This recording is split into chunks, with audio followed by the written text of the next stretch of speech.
मराठी के नाम पर राज ठाकरे पर नफरत फैलाने का लगा आरोप। बॉम्बे हाई कोर्ट के वकीलों की शिकायत पर 7 जुलाई को मनसे और शिवसेना युबीटी की रैली में राज ठाकरे के एक भाषण के लाइन से विवाद शुरू हुआ था। सुनिए क्या कहा था उन्होंने। एका गोष्टीचं लक्षात ठेवा, अशी कधी गोष्ट कराल पण जर जास्ती नाटकं केली तर कानाखाली आवाज काढलाच पाहिजे, पण चूक त्यांची असली पाहिजे।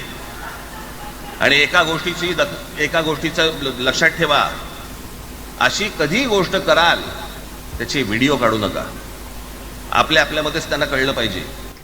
राज ठाकरे के इसी भड़काऊ भाषण के चलते अब बॉम्बे हाईकोर्ट के 3 वरिष्ठ वकीलों ने महाराष्ट्र में डीजीपी को एक पत्र लिखकर राज ठाकरे के खिलाफ एफआईआर और उनके भाषण की उच्च स्तरीय जांच की मांग की है। साथ ही उनके भड़काऊ बयानों के लिए उन पर राष्ट्रीय सुरक्षा कानून के तहत कार्रवाई की भी मांग की गई है।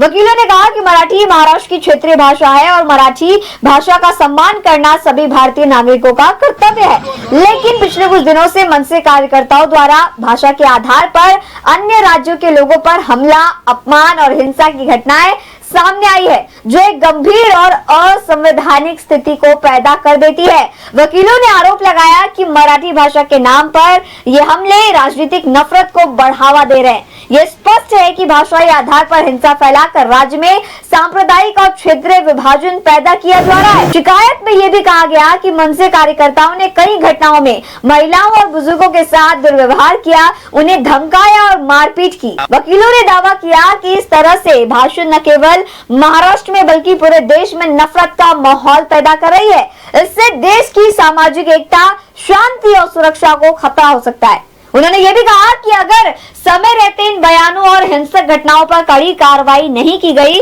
तो आज जनता की मानसिक स्थिति, व्यापार और शिक्षा पर इसका प्रतिकूल प्रभाव पड़ेगा। लोग व्यापार करने से महाराष्ट्र में आने के लिए डरेंगे और महाराष्ट्र की आर्थिक स्थिति को भी इसका नुकसान पहुंचेगा और साथ ही साथ ये कानून के लिए बिल्कुल ठीक नहीं है। वकीलों का कहना है कि राज्य में अराजकता और नफरत फैलाने वालों के खिलाफ सख्त कानूनी कार्रवाई होनी चाहिए और कानून व्यवस्था बनाए रखना चाहिए। ये सुनिश्चित करने की पहल सरकार को करनी चाहिए थी, लेकिन सरकार ऐसा नहीं कर रही है, बल्कि सरकार इन सभी घटनाओं को छुपा रही है, जो कि काफी ज्यादा दुर्भाग्यपूर्ण घटना है। किसी भी परिस्थिति में जाति, धर्म या भाषा के आधार पर मराठी भाषा या मुस्लिम समुदाय किसी को भी नुकसान पहुंचाना ठीक नहीं है।